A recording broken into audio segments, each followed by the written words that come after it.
In life, we all encounter obstacles, and those obstacles come in all different shapes, sizes, and forms. The question is, how do we handle those obstacles? Do we attack them head on, or do we allow them to make us quit? Welcome to the No Quit Living podcast, where we aim to motivate and inspire listeners to never give up on themselves, their dreams, or their goals. We will interview successful people from all walks of life as they share their no-quit stories when they had the choice to give up or give in, but they didn't. We thank you for listening, and we hope to be that jolt of positivity as you go for your greatness. Welcome to episode number 136 of the No Quit Living podcast. I'm your host, Christopher J. Worth, and today's theme of the day is appreciation. Our quote of the day comes to us from H. Jackson Brown Jr. Don't forget, a person's greatest emotional need is to feel appreciated.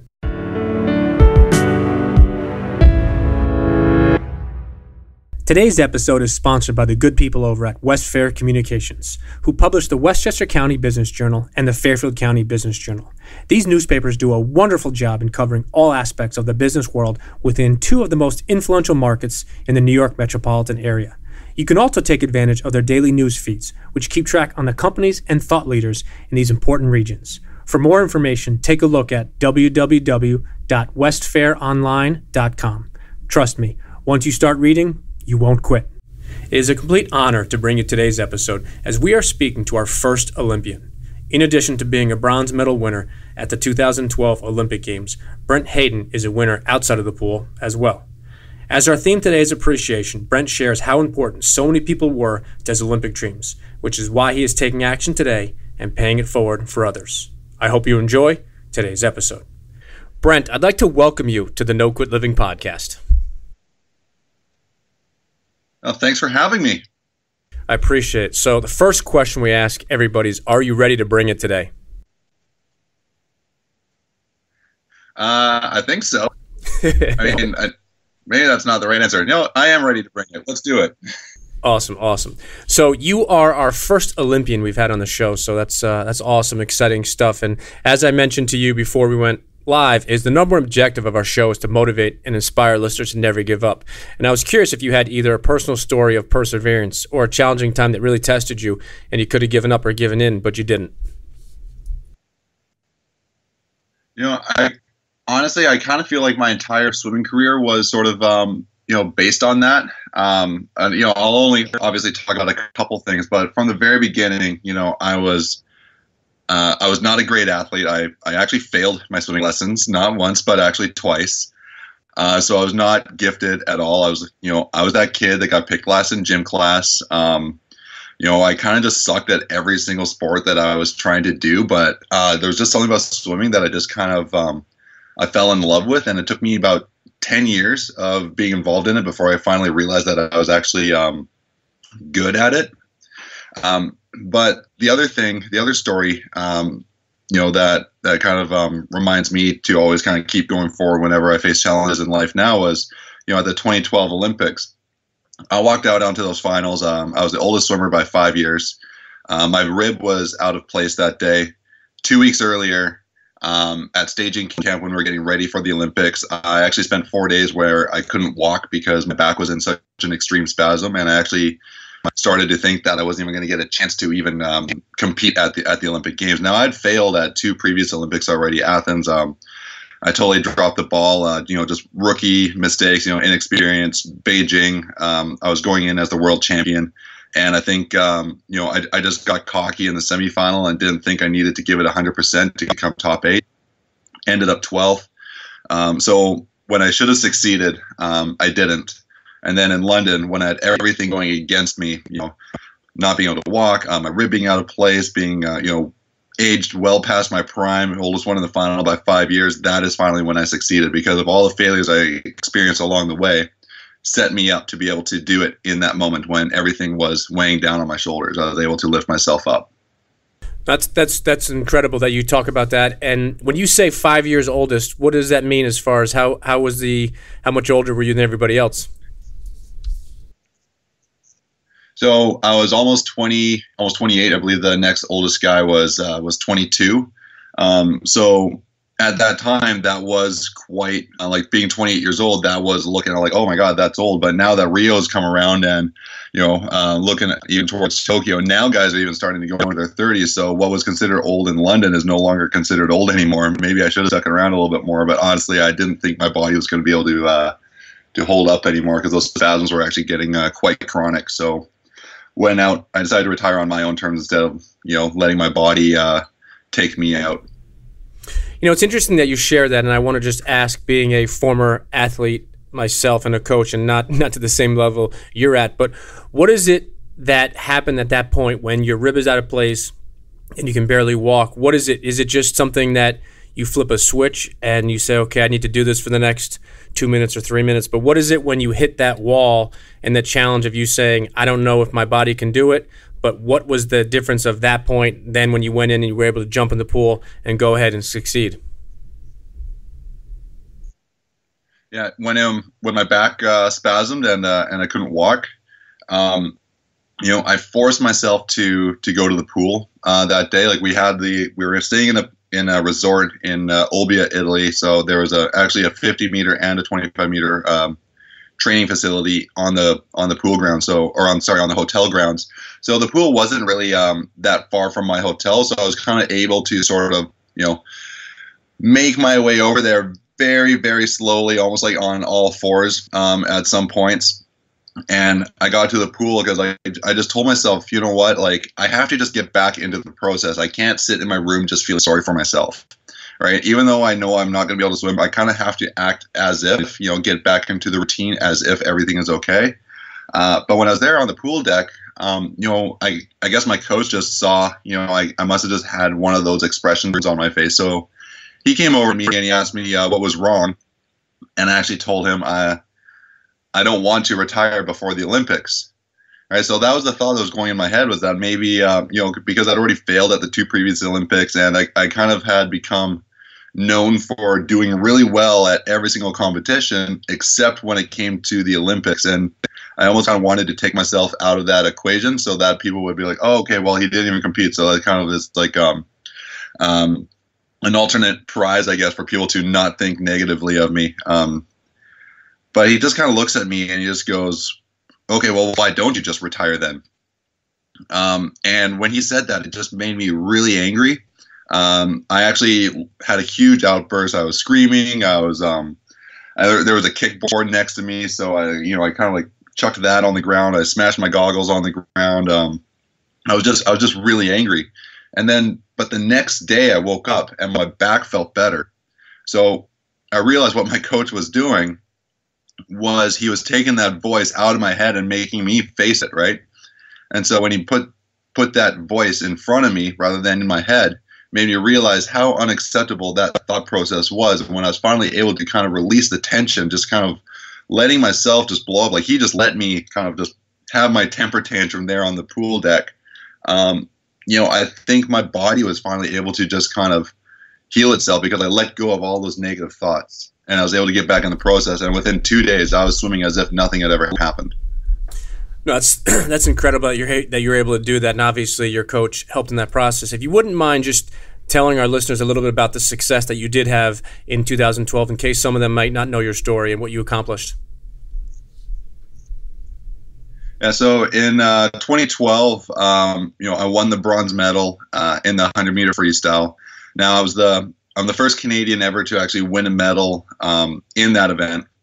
I was also the second Canadian to actually even be in the final. Now, the first Canadian that even made the final in the 100-meter freestyle was Dick Pound, and most people remember him as the president of the World Anti-Doping Agency. So that was over 50 years previous. So we had a 50-year drought between him being in the final and me getting into the final. So for me, in terms of Canadian sport, that was a huge accomplishment. And for me personally, I just think that, a kid from a small town who failed swimming lessons went on to become the first Canadian in history to win an Olympic medal in the most contested event, the blue ribbon event in swimming. I think was, I'll always remember that. That's amazing. From failing swim lessons to a bronze medal Olympian. That's a pretty good story. Maybe you should that should be your book title. Right? How do you title that though? Like, I sucked at sports and then I was good. Hey, I like it, from failure to bronze in the pool. So wanted to change lanes for a second and wanted to ask you, how do you personally, and what does success look like or mean to you?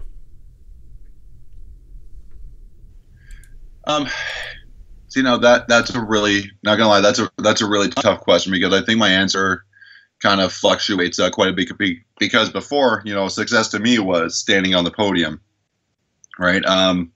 And if it wasn't standing on the podium, then, at least being able to say that I had actually done the best performance that I could have, right? So if I had come fourth, if I missed the podium, but I had a really good time, then I was happy. Like at the 2009 World Championships, I missed the podium by 0.02 of a second.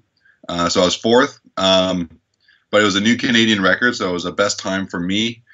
This was also at the height of the body tech suits era, when the suits actually went from your neck all the way down to your ankles. And I was actually the only one in the pool not wearing the same suit as everybody else. Everybody else was wearing the latest suits. I was still wearing like last year's suits. So I always got to feel like, oh man, if I had just changed my suit, I might have been able to win. But I still had a really great personal performance, and so to me that was still a win, even though I didn't get the medal. I think in life now, it's I'm still very goal driven, and I've been working on my goals since London. I haven't yet achieved any of them, so I'm still kind of chasing that unicorn. Now we've launched our own business, our Athletica lifestyle wear, Astra Athletica, that we use to raise funds for other Olympians that are trying to, or athletes who are trying to get to the Olympics. So I think once we start seeing success with that, and start seeing these athletes starting to raise some very serious funds, and my wife and I are comfortable enough where we can have our own child, I think that to me will be success in my post-swimming career. I'd like to just have you touch a little bit on what you just said with your new company, because I think it's really neat how you're raising money to help other Olympic athletes. And I've seen quite a few things on HBO Real Sports and some of those programs that actually discuss the finances behind some of it. So I just wanted to ask if you wouldn't mind just touching on that for a minute. Yeah, you mean on the finances of athletes? No, on your company and how you're helping raise money for athletes so they can get to. Oh, okay. Yeah, sorry, yeah. So with our program, so we're doing athletic lifestyle apparel. So that is the product. Now, when customers go into our store on our website, www.astraathletica.com, they actually have a chance to select an athlete that they want their purchase to support. So we call this the Astra 10 for 10 program, where 10% of the purchase will actually go directly into the pockets of the athletes. And then we also give the customer a 10% discount off their purchase, just as a way of saying thank you. All right, so customers get motivated because, some people just like to shop for discounts, but other people, they want to be able to sit there and say like, hey, you know what? I helped that athlete that's on TV. I bought this shirt, I bought these track pants, and it's going into directly into the pockets of the athletes, and not into the federations that don't necessarily make it into the athletes, because a lot of the times money that gets donated goes into the pockets of the sport federations, which is great, because we obviously need that, but because that'll help with training equipment, facilities, training camps, coaching, but it doesn't help the athletes put gas in their car to get to training, right? It doesn't help them go over to the organic aisle to make sure that they're buying the best healthy food, and staying away from their macaroni and cheese dinners, right? Because a lot of athletes are very cash strapped, and they rely on their moms and dads, and a lot of them are really hardworking people. My dad was a full-time paramedic, and my mom ran a number of home-based businesses over the years. I did not come from a wealthy family at all, and I had got some funds at some very key points in my career when things were starting to get expensive. And Canada is a very big country, and we don't have that many big cities. So whenever we want to go and compete, it is a flight to go and compete. If we want to go to Calgary or Winnipeg or Montreal. So being able to alleviate my parents' stress and be able to have something like being able to afford the plane ticket was a huge deal, and actually is what kept me in the sport. Because if I couldn't afford the plane ticket, I wasn't going to be able to keep swimming. And I want to make sure that we give these other athletes the same opportunities that I had, And so, because if I had quit, I never would have become an Olympic medalist. You know, that's really amazing. And I think what I love about that story is not only are you taking it from your experience, and as you just mentioned, if it wasn't for those flights and the money that you needed at the time, you would not have been able to be an Olympic athlete. And if you had quit, so obviously I love touching on the no quit theme based on our show. But the coolest part about your story is you're helping other Olympic hopeful athletes by taking action. And that's one of the big things we talk about at No Quit Living is we call the 3 A's of accountability, which are action, application, and attitude. And I love the fact that you're going ahead and not only thinking about it, but you're doing something about it with your company for athletes that are hopefuls and hopefully going to make it to the Olympics. So I think that's really great. I wanted to ask, if you could go back and give the 20-year-old version of yourself one piece of advice, what would that have been? I don't even know if I would ever actually take the chance, because I feel like every failure that I did experience, I would love to be able to go back and redo the Athens Olympics, because we were in prime position to get a medal in the 4x200 freestyle relay, and I swam so much slower than what I was actually capable of doing, and that was more than enough to make up the difference to get on the podium, right? Went into the Beijing Games, as I said before, world champion. Went in too cocky. Would I want to change that? I don't think I would, because I think that every failure that I made was something that I had to learn about myself, not just for sport, but for life in general. And so if I actually went back and gave myself any advice, I feel like I would actually be robbing myself of those extremely valuable lessons, those lessons that only you can experience through struggle and through failure. So I don't know. Honestly, I wish there were some things I kind of wish just went differently. Right, but I don't think I would ever want to actually change them. No, I think that's so important that you touched on the failure component, and I think that's something that people, I don't know if they missed the boat on, but the reality is every successful person, whether you're a world champion, whether you're an Olympian, whether it's a successful business owner, all those people that have gotten to that level of success, they have failed multiple times along the way. And like you said, I think it's those failures that make you great. And it's those failures where you really learn from. And I think obviously you want to be more successful. Everybody does in general. But I don't think you ever can learn or grow from successes as much nearly as you can from failures. And it's not the concept of failing. And I think you only fail when you get knocked down and you actually stay there and stay down, as opposed to when you get knocked down, you learn, you change, and you improve and become a better version of yourself. And like you said, if you didn't have some of those mishaps along the way, you never know what would have not happened in 2012. So I'm glad you touched on that. Yeah, thank you. Yeah, no, that's exactly the way I feel. So if you could have dinner with anybody, dead or alive, who would it be and why?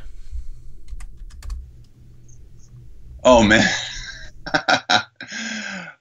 anybody dead or alive, who would it be and why? Gosh, honestly, I would probably just want to have dinner with my grandparents again.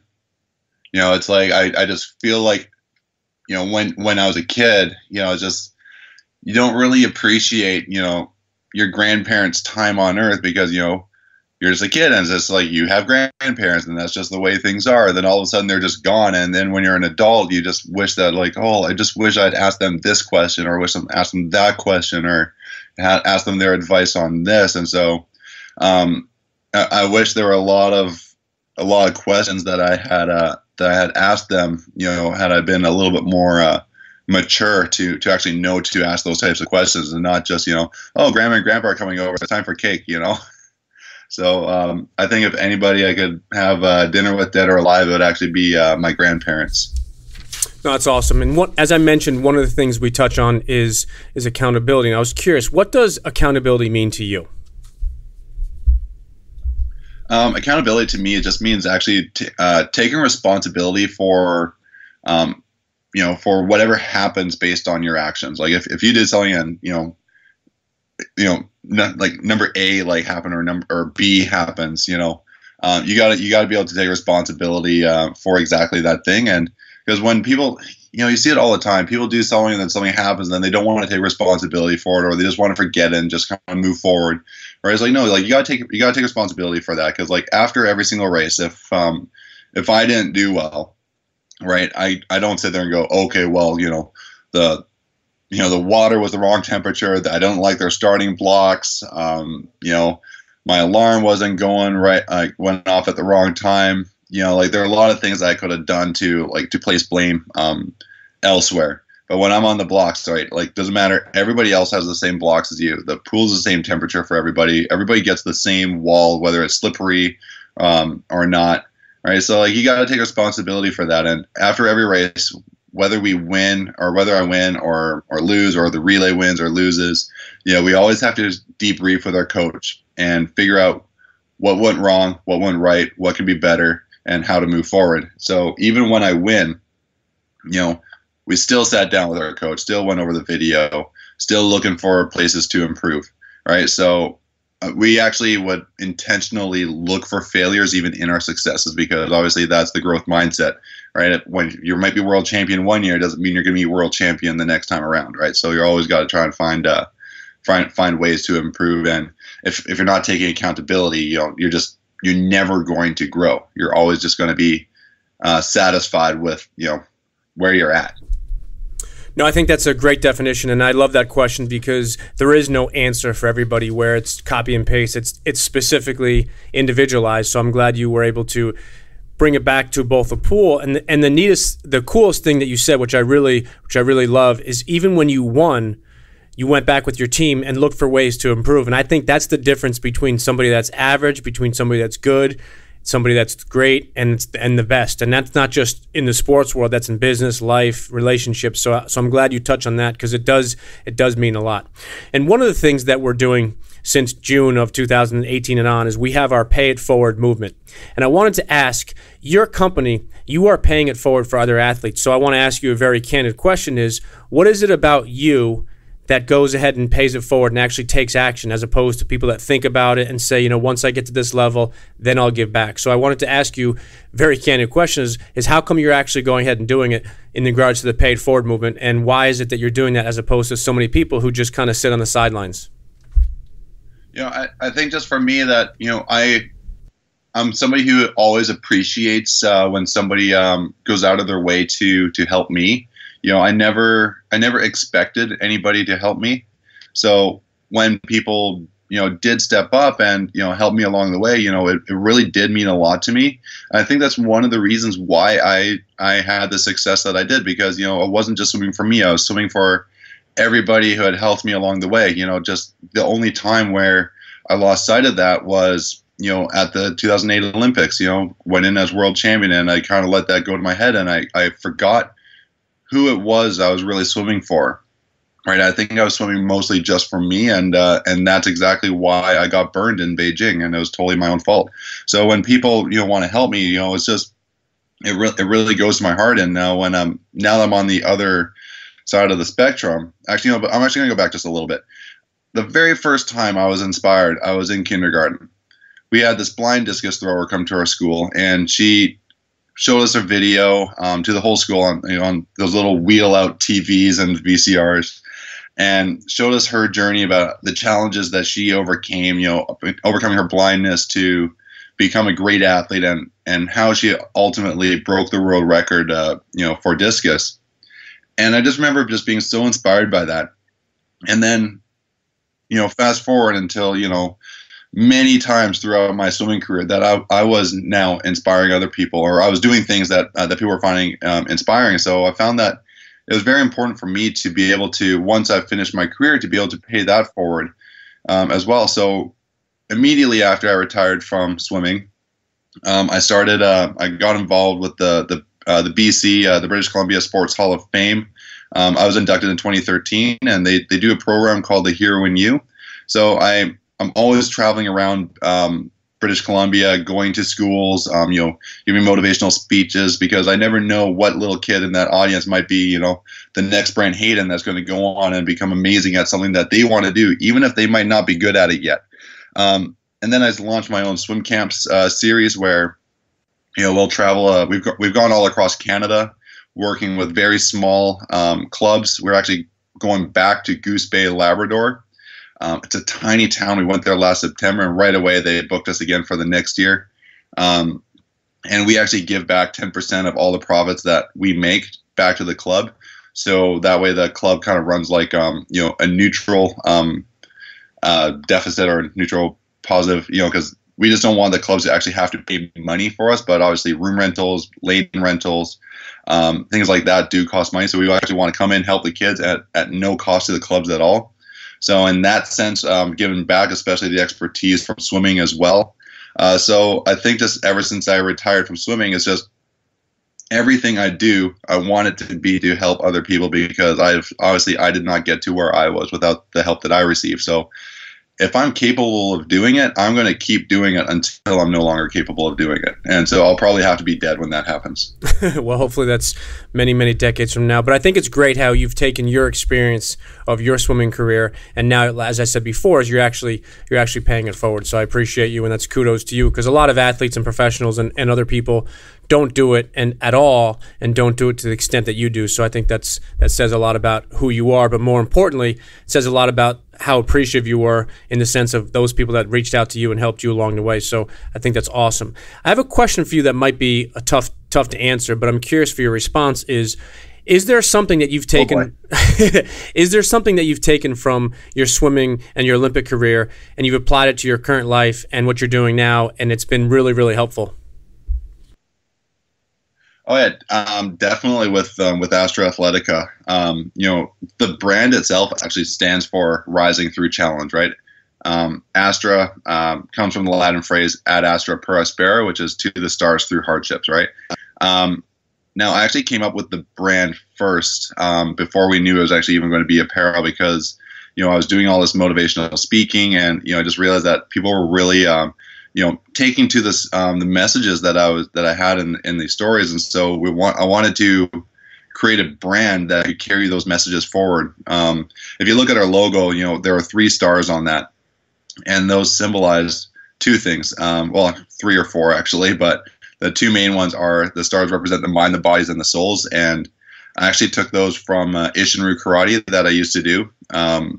Those were, I think I was really leaning on those over the last few years of my career, because sometimes your body breaks, but you got to have the passion and the drive to keep moving forward.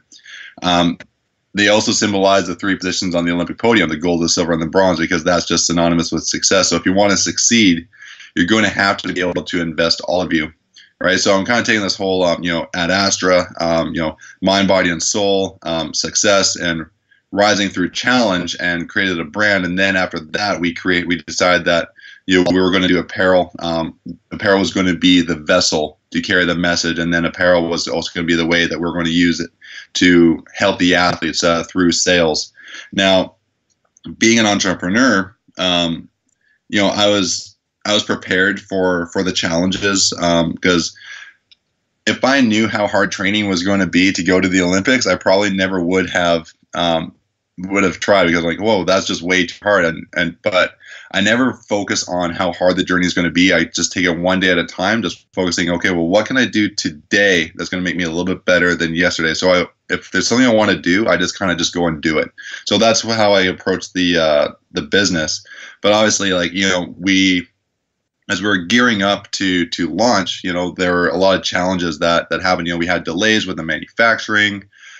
We were paying for marketing for this to coincide with the day of the launch, and then suddenly we just got hit with all these hurdles that were out of our control, and we spent all this money on marketing for a launch that ended up not happening because we didn't have any of the apparel yet. So that was a huge challenge we had to overcome. It was just like, okay, well, do we just quit and just not do it? Like, no, we adapt and we re-strategize and we figure out a way to move forward. And so when that happened, like, my wife and I, we actually looked at each other on a few occasions. We're just looking at each other like, wow, our brand is actually living the message, right? It's all about rising through struggle. So we cannot give up. We have to keep pushing this thing forward. We have to see it through to the end, right? And I think that's really been the one thing that we both took over, because my wife was a swimmer as well. She broke her back when she was 13.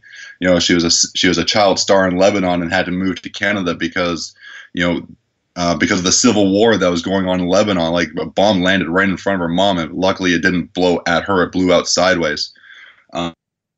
Like crazy stories. And so we both have these experiences that we've gone through. So when we face these challenges in business, we're just like, we can't just roll over and just not see this through. We've been through way too much. This is nothing. Like, there's always another way to move forward. You just have to learn to adapt and re-strategize and sometimes restructure. Right? You might have to learn new skills that you didn't know before. Right? She's now doing Hootsuite University to learn the social media. Right? I had to learn fashion design, stitches, fabric science. Right? A lot of things like that. I didn't know when I was still swimming, but I had to know now.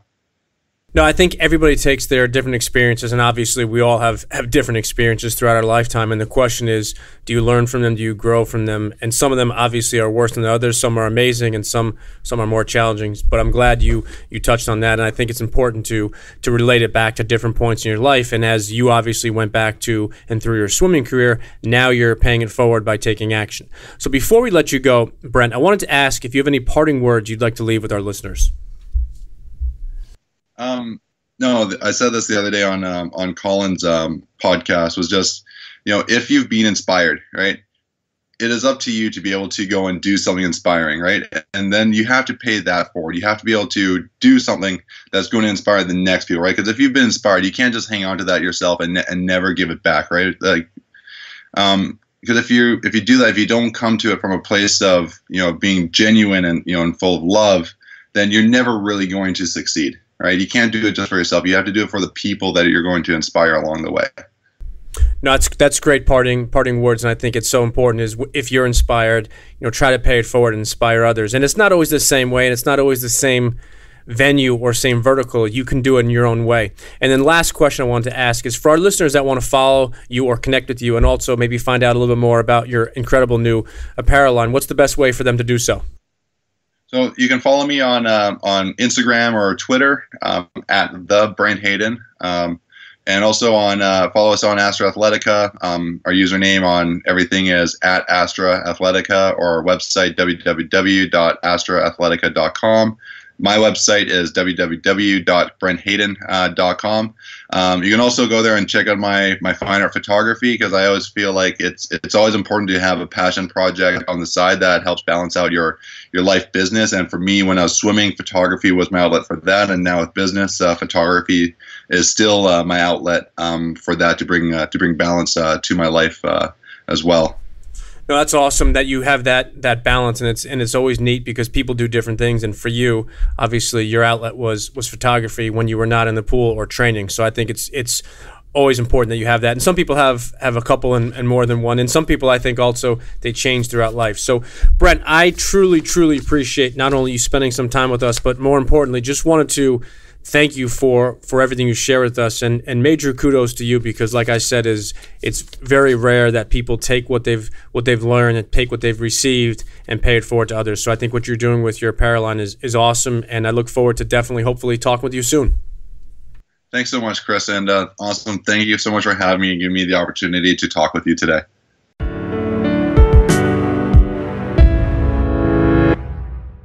Thank you for listening to episode number 136. Brent is definitely both a champion in life as well as in the pool. When he discussed his professional and Olympic career, he was quick to express gratitude and appreciation for all the people that helped him along the way. Today, he has launched his own apparel line, where he is paying it forward by tying his company's success by helping hopeful Olympians be able to achieve theirs. While often people discuss what they will do when they achieve that success, Brent is doing something about it now and taking action.